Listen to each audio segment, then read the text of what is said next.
안녕하세요.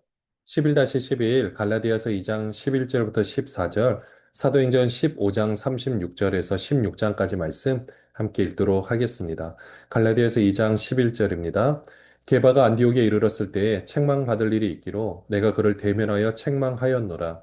야고보에게서 온 어떤 이들이 이르기 전에 게바가 이방인과 함께 먹다가 그들이 오매 그가 할례자들을 두려워하여 떠나 물러가매 남은 유대인들도 그와 같이 외식하므로 바나바도 그들의 외식에 유혹되었느니라. 그러므로 나는 그들의 복음의 진리를 따라 바르게 행하지 아니함을 보고 모든 자 앞에서 게바에게 이르되 내가 유대인으로서 이방인을 따르고 유대인답게 살지 아니하면서 어찌하여 억지로 이방인을 유대인답게 살게 하려느냐 하였노라. 이 갈라디아서에 있는 말씀을 통해서 사도 바울의 성격이 어떠한지를 알 수가 있습니다. 복음에 대해서는 전혀 타협점이 없는 모습을 보는데요.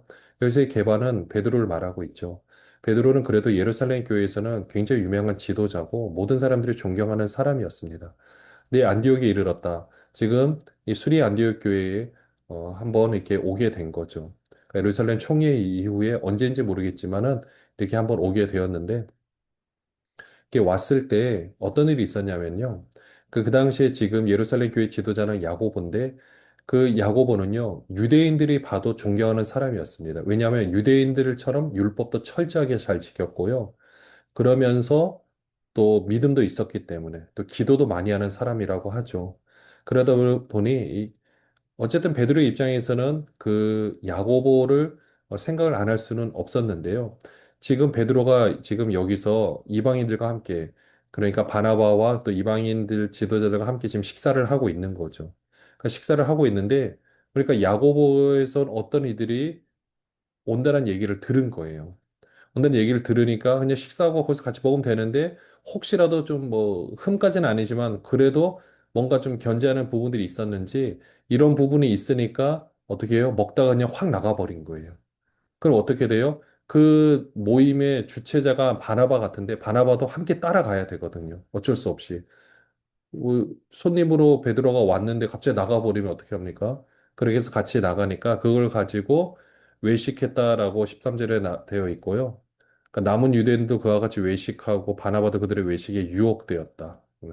할례자 들에서 다 이렇게 가버리게 됐다라는 거죠. 그러면서 이 사도 바울은 어떻게 얘기를 해야 되냐? 따로 베드로한테 얘기하는 것도 아니고 모든 사람 앞에서 내가 유대인으로서 이방인을 따르고 유대인답게 살지 않으면서 어찌하여 억지로 이방인 유대인답게 살게 하려느냐. 그러니까 지금 뭐 유대인으로서 제대로 그것을 지금 하지 않는데 이제 이방인들한테 그 이런 율법들을 여기서 말하는 율법은요. 그러니까 장로들의 전통 그 율법을 말하는 겁니다. 그러니까 이것들을 지키기 위해서 어떻게 의인이 되게 만들 수 있겠느냐. 할 수 없다라는 것을 이야기를 하고 있는 거죠. 왜냐하면 갈라디아서의 자체가 이신칭이 믿음으로 구원을 얻는다라는 건데 율법 행위로는 구원을 받지 못하는 거죠. 근데 그 행위가 바로 그 율법의 를 지키기 위한 그 율법의 전승, 그러니까 장로들의 유전이라고 말하는 쉽게 표현하면 십계명이 아니라 십계명을 둘러싸고 있는 그것을 지키기 위해서 만들었던 그 당시 랍비들이 만들었던 율법 교사들이 만들었던 법, 그 율법을 말하고 있는 겁니다. 그러니까 이것을 지켜야만 구원을 얻는다? 그것이 아니라는 거죠. 근데 그거를 이야기하려고 하다 보니까 사도 바울은 지금 갈라디아 교회 가운데서도 이야기할 때 내가 베드로한테도 이렇게 얘기를 했다. 지금 이거를 이야기를 하고 있는 겁니다. 그러니까 그 당시에는 이방인으로 이렇게 식사하는 게 굉장히 그러니까 그 율법을 어긴다라고 생각을 한 거였던 거예요. 사도행전 15장 36절입니다. 며칠 후에 바울이 바나바더러 말하되 우리가 주의 말씀을 전한 각성으로 다시 가서 형제들이 어떠한가 방문하자 하고 바나바는 마가라는 요한도 데리고 가고자 하나 바울은 밤빌리아에서 자기들을 떠나 함께 일하러 가지 아니한 자를 데리고 가는 것이 옳지 않다 하여 서로 심히 다투어 피차 갈라서니 바나바는 마가를 데리고 배 타고 구브로로 가고 바울은 신라를 택한 후에 형제들에게 주의 은혜에 부탁함을 받고 떠나 수리아와 길리기아로 다니며 교회들을 경고하게 하니라. 여기서도 이 바울의 이 모습을 봅니다. 사실 바나바는 굉장히 유하기도 하고 사람들이 이렇게 잘 세우고 위로의 아들이라 불릴 정도로 참 대단한 사람인데요. 지금 바울은 보면은 어떻게 보면 생각이 이 부분에 대해서 좀 편협할 수 있는 거죠. 그러니까 그 당시 마가 요한이 밤빌리아 버가에서 그 비시디안 뒤로 넘어가야 되는데 가지 않고 그냥 돌아가 버리니까 저 사람은 데리고 가면 안 된다. 물론 나중에는 그 마가가 바울과 함께 귀한 사역을 함께 하죠. 근데 지금은 바울이 그 사람을 데리고 갈 수 없다. 그래서 바나바하고도 싸워요. 물론 나중에 바나바하고도 당연히 함께 사역을 잘 하지만요. 그러니까 이런 모습을 보면 바울이 한 번 아니다 싶으면 아닌 거고 어떻게 보면 그것 때문에 복음을 온전하게 또 전했던 것을 보게 됩니다. 그리고 바울은 또 계획이 있었던 거죠. 그것이 바로 각성으로 주의 말씀을 전한 각성으로 다시 이렇게 가는 거죠. 그래서 40절에 보시면 수리아와 길리기아로 다니며 교회들을 경고하게 하니라. 사도행전 16장입니다. 바울이 더베와 루스드라에도 이름해 거기 디모데라 하는 제자가 있으니 그 어머니는 믿는 유대 여자요 아버지는 헬라인이라. 디모데는 루스드라와 이고니온에 있는 형제들에게 칭찬받는 자니 바울이 그를 데리고 떠나고자 할 때 그 지역에 있는 유대인으로 말미암아 그를 데려다가 할례를 행하니 이는 그 사람들이 그의 아버지는 헬라인인 줄 다 알미러라. 여러 성으로 다녀갈 때에 예루살렘에 있는 사도와 장로들이 작정한 규례를 그들에게 주어 지키게 하니 이에 여러 교회가 믿음이 더 굳건해지고 수가 날마다 늘어가니라. 루스드라 사도 바울이 거의 죽었다가 살아난 곳이죠. 거의 뭐 죽었다 해도 뭐 문제가 될 것 같지가 않습니다.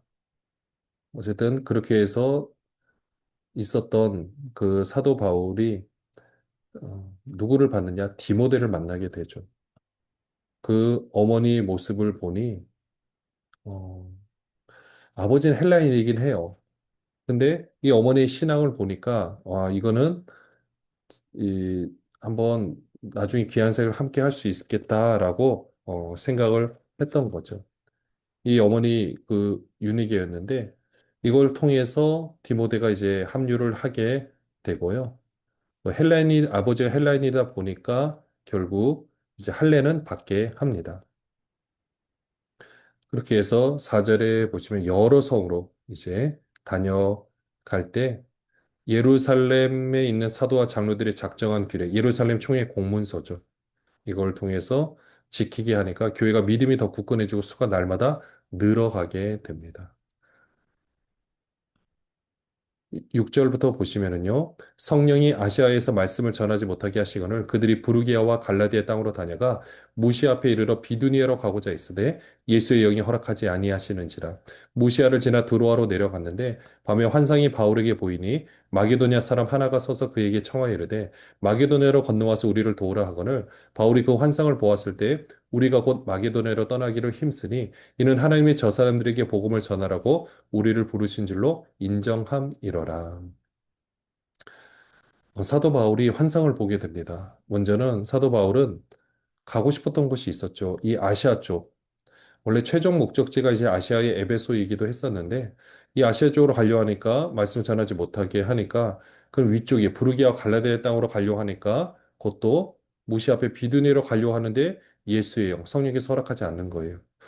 그걸 어떻게 해야 되지 하다가 무시아를 지나 들어와 지금의 어, 이 드로아, 유럽의 이제 도시, 관문 도시라고 할 수가 있는데요. 그, 지금으로 말하면 이제 트로이의 목마라는 그 트로이, 그곳이 이제 드로아인데, 가니까 밤에 환상이 바울에게 보이는데, 마게도냐, 지금의 유럽 사람이죠. 와서 우리를 도우라라고 하니까요. 이때 10절에 보시면, 우리가라고 하고 되어 있죠. 이 사도행전을 쓴 사람이 누가죠. 누가가 우리가라고 표현했다는 것은 누가도 함께하고 있는 것을 봅니다.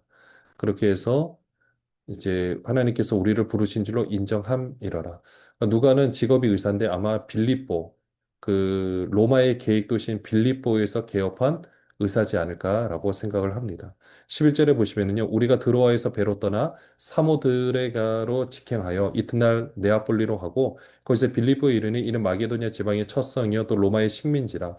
이 성에서 수일을 유하다가 안식일에 우리가 기도할 곳이 있을까 하여 문밖 강가에 나가 거기 앉아서 모인 여자들에게 말하는데 두아디라 시에 있는 자색 옷감 장사로서 하나님을 섬기는 루디아라 하는 한 여자가 말을 듣고 있을 때 주께서 그 마음을 열어 바울의 말을 따르게 하신지라 그와 그 집이 다 세례를 받고 우리에게 청하여 이르되 만일 나를 주 믿는 자로 알거든 내 집에 들어와 유하라 하고 강권하여 머물게 하니라. 네. 드로아에서 배로 떠나 사모드라게 그리고 네아폴리로 가서 이제 빌립보에 이르게 됩니다. 이제 유럽의 그 어떻게 보면은 첫 도시인데요. 마게도니아 지방의 첫 성이라고 로마의 식민지라고 되어 있습니다. 이 빌립보는 아예 계획 도시로 만들었어요. 어떻게 만들었냐면 퇴역한 장군과 군인들이 아주 편안하게 지낼 수 있는 도시로 아예 만들어 버렸습니다. 왜냐하면 로마가 싸우는 과정 가운데서 그 예전에 어떻게 보면은 지금의 그러니까 로마 황제, 초대 황제와 그 함께 싸우는 이제 이 군대가 있죠. 그 안토니우스 이 군대가 있었고, 우리가 알고 있는 이제 아구스도, 아우구스투스. 이제 마지막에 서로 이렇게 싸우게 됩니다. 뭐 악티움 해전에서 하여튼 싸우고, 이렇게 하다 보니까 나중에는 결국 안토니우스 군대가 패하게 되고, 어, 이제 옥타비아누스가 황제가 되죠. 그러면은 나머지 군대 어떻게 됩니까? 뭐 다 죽일 수 있는 것도 아니죠. 그래서 전역을 시키는 겁니다. 전역을 시켜서 무장 해제를 하고 편안하게 그냥 쉴 수 있게 하는 거죠. 그렇게 많은 군대가 이제 필요 없으니까. 그렇게 해서 있는 곳이 식민지인데, 그곳에 있는 곳이 바로 빌립보인데, 그러다 보니까 이들에게 있어서는 뭐 돈도 많고 거의 로마처럼 그 살고 있는 도시인데요. 무엇보다 그러니까 제일 그 비싼 명품이 바로 이 자색 옷이었습니다. 그러니까 자색 옷감은 그 당시에 명품을 취급하는 장사라고 보시면 되고요. 그러니까 루디아는 지금의 명품을 취급하는 CEO라고 보시면 될 것 같아요. 자, 14제를 보시면 두아디라 시에 있는 자색 옷감 장사. 왜냐하면은 이 자색 옷감은요, 그 당시에 아예 옷에다가, 그러니까 원료 그 옷감에다가 그 이제 염색을 해야 되는데 이 자색은 그 당시에 그 조그만 조개 같은 곳에서 그 채취해가지고 하다 보니까 굉장히 많은 그 조개를 채취를 해야 되는데 그래서 굉장히 비쌌다라고 합니다. 그러니까 이곳에는요, 회당이 없어요. 왜냐하면 아예 계획 도시니까. 그러다 보니 강에서 있다가 루디아를 만나게 되고 그 집에서 이 빌립보 교회가 드디어 개척이 됩니다. 16절부터 보시면은요, 우리가 기도하는 곳에 가다가 점치는 귀신 들린 여종 하나를 만나니 저으로 그 주인들에게 큰 이익을 주는 자라. 그가 바울과 우리를 따라와 소리질러 이르되 이 사람들은 지극히 높은 하나님의 종으로서 구원의 길을 너에게 전하는 자라 하며 이같이 여러 날을 하는지라 바울이 심히 괴로워하여 돌이켜 그 귀신에게 이르되 예수 그리스도의 이름으로 내가 내게 명하노니 그에게서 나오라 하니 귀신이 즉시 나오니라. 여종의 주인들은 자기 수익의 소망이 끊어진 것을 보고 바울과 신라를 붙잡아 장터로 관리들에게 끌어갔다가 상관들 앞에 데리고 가서 말하되 이 사람들이 유대인인데 우리 성을 심히 요란하게 하여 로마 사람인 우리가 받지도 못하고 행하지도 못할 풍속을 전한다 하거늘 무리가 일제히 일어나 고발하니 상관들이 옷을 찢어 벗기고 매로 치라 하여 많이 친 후에 옥에 가두고 간수에게 명하여 든든히 지키라 하니 그가 이러한 명령을 받아 그들을 깊은 옥에 가두고 그 발을 착고에 든든히 채웠더니 한밤중에 바울과 실라가 기도하고 하나님을 찬송하며 죄수들이 듣더라. 이에 갑자기 큰 지진이 나서 옥토가 움직이고 문이 곧 다 열리며 모든 사람의 메인 것이 다 벗어진지라. 간수가 자다가 깨어 옥문들이 열린 것을 보고 죄수들이 도망한 줄 생각하고 칼을 빼어 자기라여 하려 하거늘 바울이 크게 소리질러 이르되 내 몸을 상하지 말라 우리가 다 여기 있노라 하니 간수가 등불을 달라고 하며 뛰어들어가 무서워 떨며 바울과 신라 앞에 엎드리고 그들을 데리고 나가 이르되 선생들이여 내가 어떻게 하여야 구원을 받으리까 하거늘 이르되 주 예수를 믿으라 그리하면 너와 내 집이 구원을 받으리라 하고 주의 말씀을 그 사람과 그 집에 있는 모든 사람에게 전하더라. 그 밤 그 시각에 간수가 그들을 데려다가 그 맞은 자리를 씻어주고 자기가 그 온 가족의 다 세례를 받은 후 그들을 데리고 자기 집에 올라가서 음식을 차려주고 그와 온 집안이 하나님을 믿음으로 크게 기뻐하니라. 나리샘의 상관들이 부하를 보내어 이 사람들을 놓으라 하니 간수가 그 말대로 바울에게 말하되 상관들이 사람을 보내어 너희를 놓으라 하였으니 이제는 나가서 평안에 가라 하거늘 바울이 이르되 로마 사람인 우리를 죄도 정하지 아니하고 공중 앞에서 때리고 옥에 가두었다가 이제는 가만히 내보내고자 하느냐 아니라 그들이 친히 와서 우리를 데리고 나가야 하리라 한데 부하들이 이 말을 상관들에게 보고하니 그들이 로마 사람이라 하는 말을 듣고 두려워하여 와서 권하여 데리고 나가 그 성에서 떠나기를 청하니 두 사람이 옥에서 나와 루디아의 집에 들어가서 형제들을 만나보고 위로하고 가니라. 16절에 기도하는 곳에 계속 가는데요. 점치는 귀신 들린 여종 하나가 있어요. 근데 그 여종은요. 그 주인들에게 큰 이익을 주는 자입니다. 주인이 여러 명인 것을 보는데요. 그 점을 잘 맞추니까. 근데 계속 이 바울과 실라를 따라다니면서 지극히 높은 하나님의 종이라 구원의 길을 너에게 전한 자라 이렇게 말하니까 여러 날 말할까 바울이 심히 괴로워서 결국 귀신에게 그 아이에 있는 귀신에게 명해서 나오게 합니다. 그러니까 19절에 여종의 주인들이 자기 수익의 소망에 끊어진 것을 보고 바울과 실라를 붙잡아 이제 고발을 하는 거죠. 결국 22절에 무리가 일제히 고발하니까 상관들 옷을 찢어 벗기고 매로 치라 하여 일단 많이 친해 옥에 가두고 간수의 명하에 든든히 지키라 합니다. 근데 옥에 가뒀는데요. 바울과 신라가 뭘 했느냐? 한밤중에 바울과 신라가 기도하고 하나님을 찬송하며 이 이렇게 많은 매를 맞게 되면 낮에도 아픈데 원래 밤에도 욱신거리는 것을 보게 됩니다. 굉장히 아프고 힘들었을 거예요. 서럽기도 하고 여러 가지 많은 생각이 들었을 것 같은데요. 이때 바울과 실라가 기도를 합니다. 기도를 하니까 그 환경을 다시 한번 새롭게 볼 수 있는 힘이 생기죠. 그리고 하나님을 찬양하는데 죄수들이 듣습니다. 이때 큰 지진에 와서 옥토가 움직이고 문이 다 열리고 메인 것이 다 벗겨지는 놀라운 역사가 일어나요. 근데 도망하지 않았습니다. 죄수들이 다 도망한 줄을 간수는 자결 하려고 하니까 몸에 손을 대지 말라라고 하죠. 우리가 다 여기 있다. 자, 이렇게 해서 그럼 우리가 어떻게 해야 되겠습니까? 주 예수를 믿으라. 그러면 너와 내 집이 구원을 받으리라. 그렇게 해서 온 이제 예수를 다 믿게 되고 세례도 받게 됩니다. 그리고 씻겨주고 상처 부위도 씻기고 와서 음식도 대접을 하게 됩니다. 이제 그 다음날에 되니까 상관들이 부하를 보내서 이 사람들을 놓으라고 하니까요. 그냥 갈 수도 있었지만 사도 바울이 37절에 보시면 로마 사람인 우리를 죄도 정하지 아니하고 공중 앞에서 때리고 옥에 가두었다가 이제는 그냥 내보느냐 너희들이 직접 와라. 그러니까 막 난리가 난 거죠. 로마 사람은 함부로 이렇게 대할 수 없기 때문에 어떻게 보면은 사도 바울은 그 간수를 생각해서라도 이제 더 이상 이 말이 없도록 그런 모든 상황들을 그냥 조용하게 이렇게 묻을 수 있도록 때문에 좀 배려를 하지 않았나 생각이 되는데요. 그 사도 바울은 그렇게 해서 이제 떠나게 되고 40절에 보시면 루디아의 집에 들어가 형제들을 만나보고 위로하고 다니라. 이렇게 해서 시작되는 이 귀한 교회가 또 이렇게 감옥에 갇혔지만 거기서 또 복음을 전하고 놀라운 역사가 일어난 것을 봅니다. 결국 우리의 모든 생각을 뛰어넘은 하나님의 놀라운 계획과 하나님의 섭리로 이뤄가는 것을 보게 되는데요.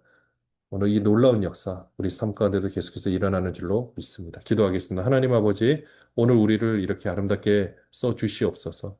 우리가 하는 모든 발걸음마다 성령께서 함께하여 주시고 또 인도하여 주셔서 하나님의 뜻을 이루어낼 수 있도록 때로는 고난이라는 아픔이 있다 할지라도 그것을 뛰어넘어 하나님의 뜻을 이루어내게 하여 주옵소서. 예수 그리스도의 이름으로 기도합니다. 아멘.